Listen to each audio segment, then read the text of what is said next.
அனைவருக்கும் இதயத்தின் பொங்கல் நல்வாழ்த்துக்கள். பொங்கலோ பொங்கல்.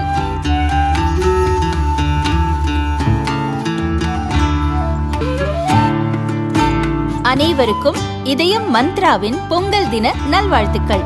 பொங்கலோ பொங்கல். வணக்கம். செய்தி சுருக்கம். ஊழல் திமுக அரசுக்கு குட் பை. பிரதமர் மோடி பரபரப்பு பதிவு. சூடுபிடிக்கும் தமிழக அரசியல். பிரதமர் நரேந்திர மோடி இன்று தமிழகம் வருகிறார்.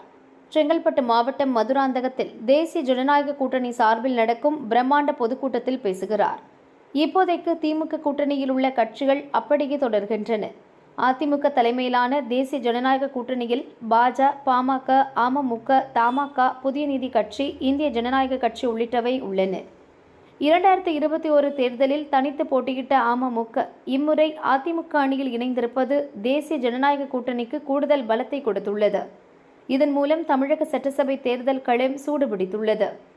இந்த பரபரப்பான சூழலில் மதுராந்தகத்தில் இன்று நடக்கும் பொதுக்கூட்டத்தில் பங்கேற்க பிரதமர் மோடி திருவனந்தபுரத்தில் இருந்து இன்று பிற்பகல் 2:15 மணிக்கு சென்னை விமான நிலையம் வருகிறார். அங்கிருந்து ஹெலிகாப்டரில் மதுராந்தகம் செல்கிறார். பொதுக்கூட்ட மேடைக்கு பிற்பகல் 3:15 மணிக்கு மோடி செல்கிறார். மேடையில் தேசிய ஜனநாயக கூட்டணி கட்சி தலைவர்களை அறிமுகம் செய்து தேசிய ஜனநாயக கூட்டணி தேர்தல் பிரச்சாரத்தை துவங்கி வைத்து அவர் பேசுகிறார். பிரதமர் மோடி வருகையால் தமிழக அரசியலில் புதிய மாற்றம் வரும் என பாஜ, அதிமுக தலைவர்கள் தொடர்ந்து கூறி வரும் நிலையில் சற்று நேரத்திற்கு முன் பரபரப்பான பதிவை பிரதமர் மோடி போட்டார். அதில் அவர் கூறியிருப்பதாவது: தமிழ்நாடு தேசிய ஜனநாயக கூட்டணியுடன் இருக்கிறது. மதுராந்தகத்தில் இன்று பிற்பகலில் நடைபெறும் பேரணியில் நான் தேசிய ஜனநாயக கூட்டணி தலைவர்களுடன் கலந்து கொள்ளவிருக்கிறேன். ஊழல் திமுக அரசுக்கு விடை கொடுக்கும் காலம் வந்துவிட்டது என்று தமிழ்நாடு முடிவு செய்துவிட்டது. தேசிய ஜனநாயக கூட்டணி ஆட்சியின் சாதனையும் பிராந்திய பெரு விருப்பங்கள் மீதான அதன் அர்ப்பணிப்பும் தமிழக மக்கள் மனதில் ஆழமான தாக்கத்தை ஏற்படுத்தியுள்ளன என பிரதமர் மோடி கூறியிருக்கிறார். பிரதமர் மோடியின் பதிவை பாஜ மற்றும் அதிமுகவினர் வேகமாக பகிர்ந்து வருகின்றனர். மோடி போட்ட அதிரடி பதிவு. ஸ்டாலின் கேட்ட 10 கேள்விகள். முடிவு தமிழ்நாடு கையில்.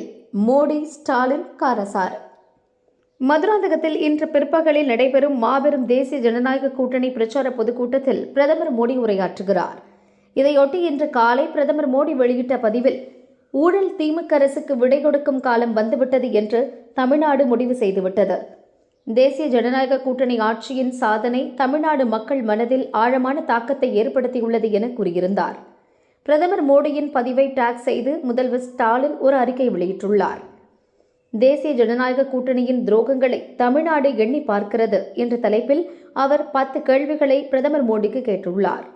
தேர்தல் சீசன் வந்தால் மட்டும் தமிழ்நாடு பக்கம் அடிக்கடி வரும் மாண்புமிகு பிரதமர் மோடி அவர்களே, தமிழ்நாட்டுக்கு தர வேண்டிய 3458 கோடி ரூபாய் சம்க்ரா சிக்ஷா கல்வி நிதி எப்போது வரும்?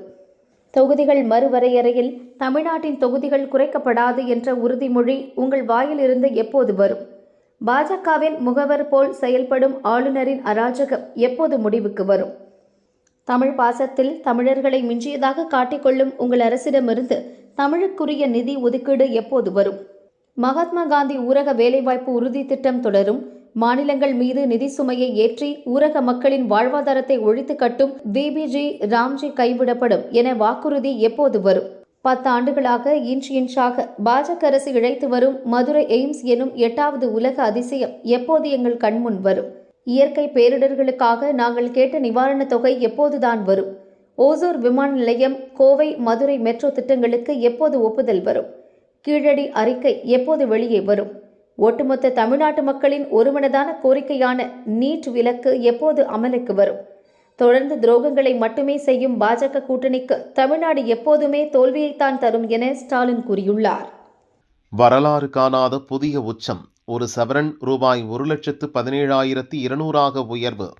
தங்கத்தில் முதலீடு செய்வது பாதுகாப்பானது என்பதால் சர்வதேச முதலீட்டாளர்களும் பல நாடுகளும் தங்கத்தில் அதிக முதலீடு செய்வதால் அதன் விலை தொடர்ந்து உயர்ந்து வருகிறது. தமிழகத்தில் நேற்று முன்தினம் 4,120 ரூபாய் அதிகரித்து ஒரு சவரன் 1,15,320 ரூபாய்க்கு விற்பனையானது. நேற்று ஆபரண தங்கத்தின் விலை சவரனுக்கு 1,720 ரூபாய் குறைந்து ஒரு சவரன் 1,13,600 ரூபாய்க்கு விற்பனை செய்யப்பட்டது. 1 கிராம் 14,200 ரூபாய்க்கு விற்பனையானது. இன்று 22 கேரட் ஆபரண தங்கத்தின் விலை சவரனுக்கு 3,600 ரூபாய் அதிகரித்து ஒரு சவரன் 1,17,200 ரூபாய்க்கு விற்பனை செய்யப்படுகிறது. கிராமுக்கு 450 ரூபாய் அதிகரித்து 1 கிராம் 14,650 ரூபாய்க்கு விற்பனையாகிறது. தங்கம் ஒரு சவரன் 1,17,200 ரூபாயை எட்டியிருப்பது வரலாறு காணாத புதிய உச்சமாகும். இது தாய்மார்களை கடும் அதிர்ச்சியடைய வைத்துள்ளது. வெள்ளி விலையும் தொடர்ந்து உயர்கிறது. வெள்ளி விலை கிராமுக்கு 20 ரூபாய் அதிகரித்து 1 கிராம் 360 ரூபாய்க்கு விற்பனை செய்யப்படுகிறது. கிலோவுக்கு 20,000 ரூபாய் அதிகரித்து 1 கிலோ 3,60,000 ரூபாய்க்கு விற்பனை செய்யப்படுகிறது. மோடி கூட்டத்துக்கு அழைப்பா? பன்னீர்செல்வம் சொன்ன பதில். அதிமுகவில் இருந்து நீக்கப்பட்ட முன்னாள் முதல்வர் OPS உடன் இருந்த முக்கிய தலைவர்கள் ஆளுக்கொரு திசையில் சென்று விட்டனர். ஆனால் இதுவரை OPS எந்த முடிவும் எடுக்கவில்லை. தை பிறந்தால் வழி பிறக்கும் என்று கூறியிருந்தார். தேனியில் இதுபற்றி செய்தியாளர்கள் எழுப்பிய கேள்விக்கு அவர் பதிலளித்தார். பிரதமர் மோடி கூட்டத்துக்கு அழைப்பு விடுக்கப்பட்டதா என்றும் கேட்டனர். அதற்கு பதிலளித்த OPS, தெரிந்து கொண்டே இப்படி கேட்கிறீர்களே என்றார். பாரத பிரதமரோட பொதுக்குழு நடக்குது, தேசிய ஜனநாயக கூட்டணியோட. அதுக்கு உங்களுக்கு அழைப்பு வந்ததா?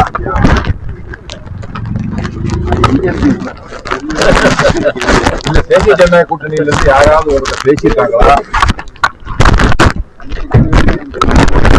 ரெண்டு தான் போங்க. இல்லைங்க, தையில இருந்து ஒவ்வொரு நாளும் திறந்துகிட்டே இருக்கீங்க. சொன்னீங்க தை மாசம் பிறந்தா வழி பிறக்கும். முடிவுகள் உரிய பதில் அளிக்கப்படும். லாரி மீது பஸ் மோதல், சிறை காவலர் மரணம். சென்னையிலிருந்து திசையன்விளை நோக்கி 47 பயணிகளுடன் தனியார் ஆம்னி பஸ் சென்று கொண்டிருந்தது. விருதுநகர் மாவட்டம் சாத்தூர் அருகே தேசிய நெடுஞ்சாலையில் சென்றபோது பஸ்ஸுக்கு முன்னால் சிமெண்ட் லாரி சென்று கொண்டிருந்தது. லாரியை முந்தி செல்ல முயன்றபோது எதிர்பாராத விதமாக லாரியின் பின்பக்கத்தில் ஆம்னி பஸ் மோதிவிட்டது. இதில் ஆம்னி பஸ்ஸின் முன்பக்கம் முற்றிலும் சேதமடைந்தது. முன்பக்க இருக்கையில் உட்கார்ந்திருந்த லெனின் என்பவர் சம்பவ இடத்திலேயே பரிதாபமாக உயிரிழந்தார். கன்னியாகுமரி மாவட்டம் களியக்காவிளையைச் சேர்ந்த அவர் சிறை காவலராக வேலை பார்த்து வந்தார். ஆம்னி பஸ் டிரைவர் மற்றும் 6 பயணிகள் காயமடைந்த நிலையில் சாத்தூர் அரசு மருத்துவமனையில் சேர்க்கப்பட்டுள்ளனர். விபத்து குறித்து வச்சக்காரப்பட்டி போலீசார் விசாரணை நடத்தி வருகின்றனர். திமுகவில் சேர்ந்தார் அமமுக மாணிக்கராஜா. அமமுக துணை பொதுச் செயலாளர் கடம்பூர் மாணிக்கராஜாவை கட்சியிலிருந்து நீக்குவதாக அக்கட்சியின் பொதுச் செயலாளர் டிடிவி தினகரன் அறிவித்தார். தேஜ கூட்டணியில் அமமுக இணைந்ததற்கு மாணிக்கராஜா எதிர்ப்பு தெரிவித்திருந்தார். இந்த சூழலில் இன்று அவர் முதல்வர் ஸ்டாலின் முன்னிலையில் தன்னை திமுகவில் இணைத்துக் கொண்டார். ஸ்ரீரங்கம் தை தேர் திருவிழா கொடியேற்றத்துடன் துவக்கம். பூலோக வைகுண்டம் என அழைக்கப்படும் ஸ்ரீரங்கம் அரங்கநாதர் சுவாமி திருக்கோவிலில் பூபதி திருநாள் எனப்படும் தை தேர் திருவிழா இன்று அதிகாலை கொடியேற்றத்துடன் தொடங்கியது.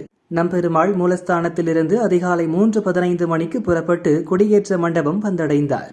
கொடியை அர்ச்சகர்கள் பல்லக்கில் தூக்கியபடி 4 வீதிகளிலும் வலம் வந்த பிறகு அர்ச்சகர்கள் கொடிக்கு பூஜைகள் செய்தனர்.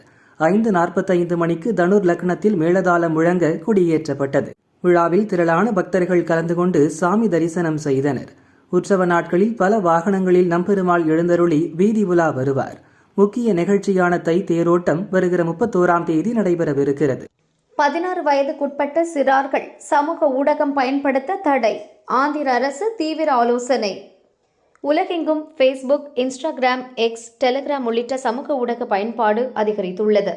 குறிப்பாக டீனேஜை சேர்ந்த சிறார்கள் மற்றும் பருவ வயதுடைய இளைஞர்கள் மத்தியில் இதன் பயன்பாடு, அதன் தாக்கம் அதிகம் உள்ளது.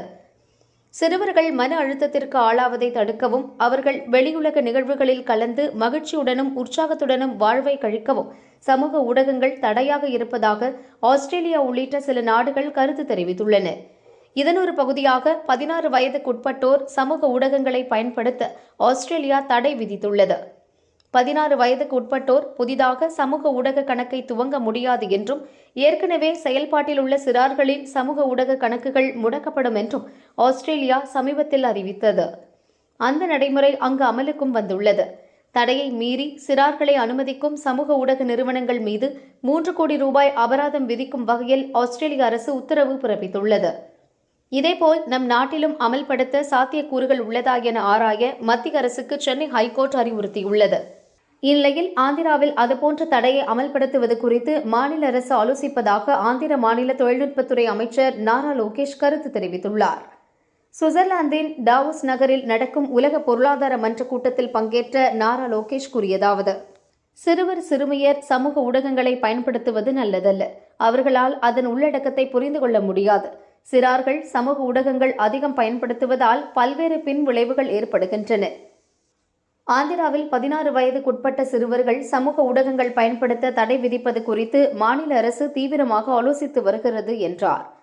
ஆந்திராவில் அதுபோன்ற நடவடிக்கை அமலுக்கு வந்தால் சிறார்கள் சமூக ஊடகம் பயன்படுத்த தடை விதித்த நாட்டின் முதல் மாநிலம் என்ற பெருமையை பெறும். ஜெர்மனியில் ஜவுளி கண்காட்சி, கரூருக்கு ரூபாய் 1000 கோடி ஜாக்பாட், காற்றாலை மின் உற்பத்தி, விவசாயிகளுக்கு வாய்ப்பு.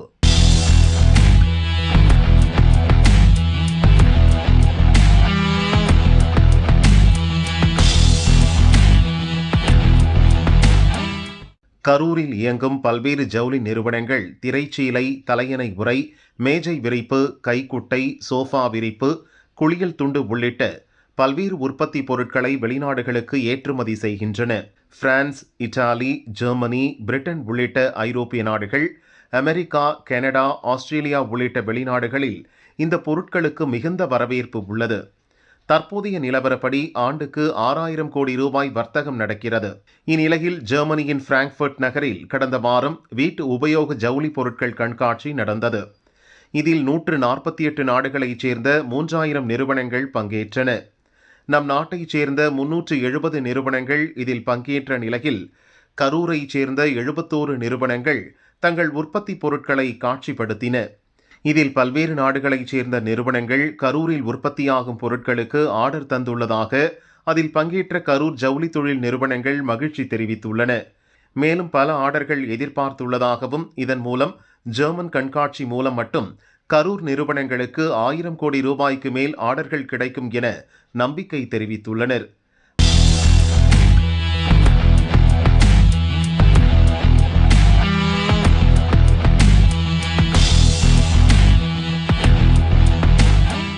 தமிழகத்தின் கன்னியாகுமரி, திருநெல்வேலி, தூத்துக்குடி, தென்காசி, திண்டுக்கல், தேனி, கோவை, திருப்பூர் மாவட்டங்களில் காற்றாலை, சூரிய சக்தி மின் நிலையங்கள் அமைக்க சாதகமான சூழல் நிலவுகிறது. 1 மெகாவாட் காற்றாலை மின் உற்பத்தி நிலையம் அமைக்க 5 ஏக்கரும், சூரிய சக்தி மின் நிலையத்திற்கு 4 ஏக்கரும் நிலம் தேவை.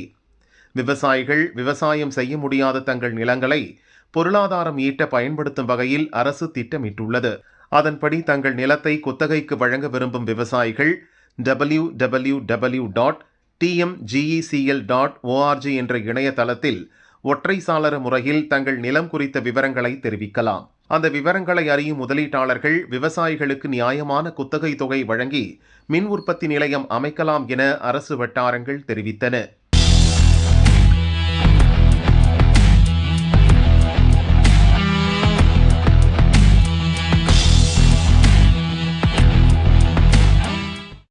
தூத்துக்குடியில் புதிய சிப்காட் தொழில் பூங்காவில் ஏற்கனவே பல்வேறு ஆலைகள் செயல்பட்டு வருகின்றன. மேலும் புதிய நிறுவனங்களுடன் புரிந்துணர்வு ஒப்பந்தங்கள் செய்யப்பட்டுள்ளன. இதற்கான கட்டுமான பணிகளுக்காக தாமிரபரணியில் இருந்து நீர் எடுத்து பயன்படுத்தப்படுகிறது. இனி அதற்கு மாற்றாக கடல் நீரை சுத்திகரித்து பயன்படுத்த தமிழக அரசு திட்டமிட்டுள்ளது. முள்ளக்காடு கடலோர கிராமத்தில் கடல் நீர் சுத்திகரிப்பு ஆலை அமைக்க திட்டமிடப்பட்டுள்ளது. சிப்காட் நிறுவனம் 40%, 2 தனியார் நிறுவனங்கள் 60% பங்களிப்புடன் 2292 கோடி ரூபாய் மதிப்பில் கடல் நீர் சுத்திகரிப்பு ஆலைக்கு முதல்வர் ஸ்டாலின் அடிக்கல் நாட்டினார்.